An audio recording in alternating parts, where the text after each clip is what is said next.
এটা হচ্ছে lilac Formosa, এটা বুগনভেলিয়া গাছ। এটাকে আমি আজকে ফার্স্ট পটিং করব।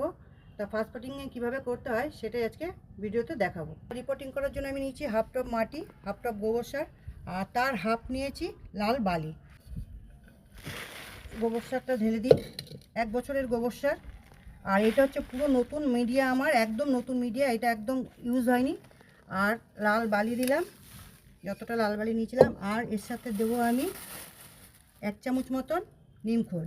সমস্ত পোকামাকড় যা থাকবে, খারাপ পোকামাকড়, সেগুলো মরে যাবে। সবসময় বলি ছোট গাছের জন্য ছোট টব একটা নিয়ে নিয়েছি। এই হোলটা রয়েছে, হোলটা দিয়ে কলম কুচি দিয়ে বন্ধ করে দেবো। এভাবে বন্ধ করে দিলাম।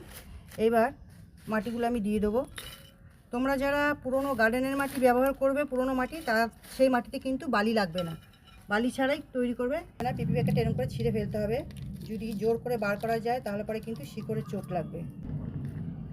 ভালোই শিকড় গজিয়ে রয়েছে। চলো এটাকে আমি জাস্ট এইভাবে, কোনো মাটির বলটা কিন্তু আমি ভাঙবো না, এভাবে বসিয়ে দেবো। গাছটাকে একটু সোজা করে বসাই, যেহেতু গাছটা বেঁকে রয়েছে। এই গাছের মধ্যে কিন্তু আমি আর এখন কোনো খাবার দেবো না। কাঠি দিয়ে একটু সাইডগুলো খুঁষে দিই, তাহলে মাটিগুলো জাম হয়ে যাবে।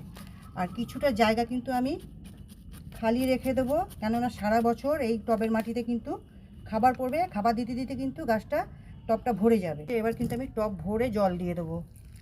এবার এই গাছটাকে আমি কিছুটা ছাওয়া জায়গায় রেখে দেবো। সকালবেলা কিছুক্ষণ রোদ লাগবে এমন জায়গায় রাখবো, আর সারাদিন যাতে ছাওয়া পড়ে।